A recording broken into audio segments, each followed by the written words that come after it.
Let's get a little bit into health preparedness, and of course there is the consideration of air pollution vulnerability and how to reduce it. So various ways to say it. Adaptation in this case is climate health preparedness, okay, which is also reducing vulnerability. So despite increasing exposure to climate sensitive air pollution in many regions and the rise in underlying population vulnerability to that pollution, several strategies are available to prepare for climate change. This is from the Natural Resources Defense Council from 2011, but the more later reports from UNFCCC, IPCC, WHO, EPA, and so on all have listed various strategies as well. But they are along similar lines, so let's just use this because it's in the book. Identifying local vulnerabilities to air pollution at an individual, neighborhood, and community level by conducting air pollution vulnerability assessments. Remember that vulnerability is always local, and local parameters are used, including socioeconomics, per capita GDP, access to public transportation, etc., etc., greenery in the neighborhoods, and so on, that we looked at in the case of Chicago heatwave, for example.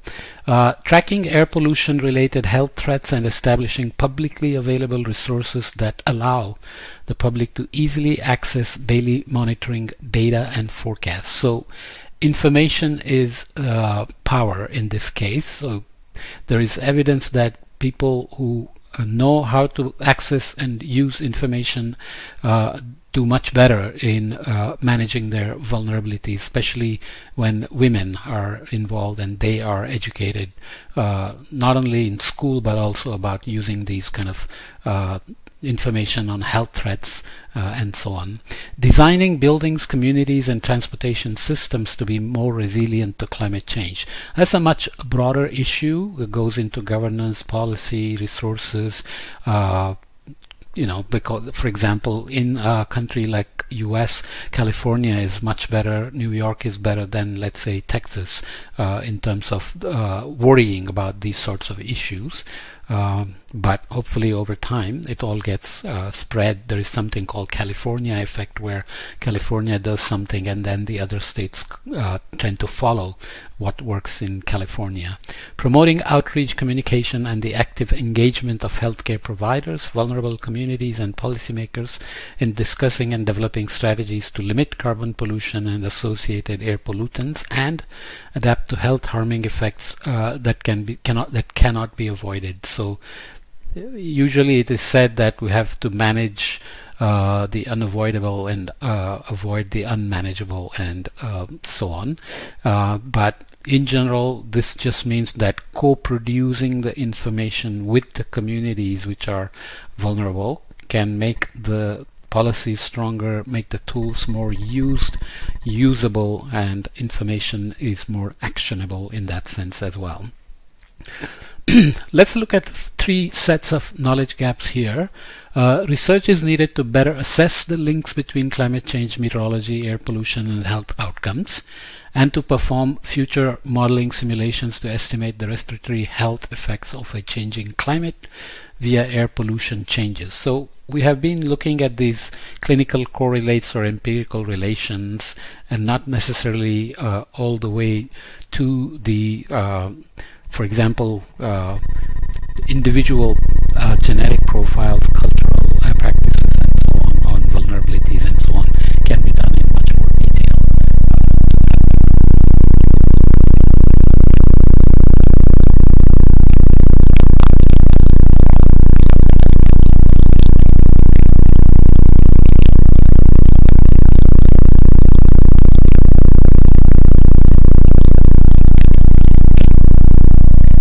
Environmental data, such as updating future projections of global ozone precursor emissions inventories and transboundary transport, especially for lower and middle income countries. So this has to be treated as a global problem because some of the long living pollutants are getting around the world, crossing boundaries and affecting countries that are more vulnerable, people who may not have directly caused the pollution in the first place. Studying how, so data is very important, which became very clear even in managing COVID, which is still not done yet. And sharing data is a big issue as well.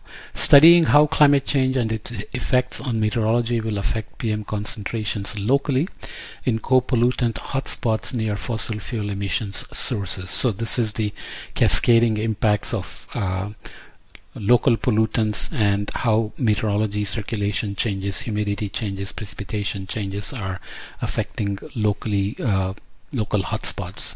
Looking at the combined effects of carbon dioxide and temperature on mold and interactions between these and other variables. So this is with warmer temperatures, more humidity and CO2. Mold and other problems, which are serious health concerns, have to be understood better as well. Experimental and field studies to examine how allergen content, distribution, growth, and genetic variation of pollens and of molds, indoor and outdoor, may be altered in response to changing CO2 concentration, bioavailability, and temperature. So there are various environmental factors, including change in the growing season, temperature and precipitation are affecting plant phenologies, pollens, life cycles of molds, and of course all other pathogens as well, as we saw before in water quality situation, for example. Ways that climate change mediated by changes in precipitation, air humidity, and wind pattern modifies pollutant deposition to landscapes and vegetation. So dry and wet depositions affect landscapes and vegetations, as we saw.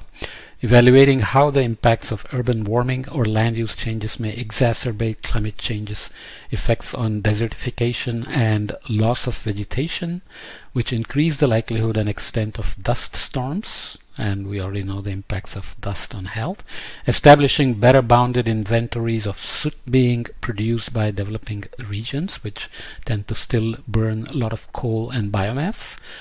More investigation of soot particles interactions with clouds, which is a feedback to climate. So it's absorbing aerosol which can warm, and it can modify melting rates of snow and glaciers, and it can modify properties of clouds, rainfall, droplet sizes, rainfall amounts, and there is even some evidence that the hurricanes over the Arabian Sea, for example, are being modified by black carbon.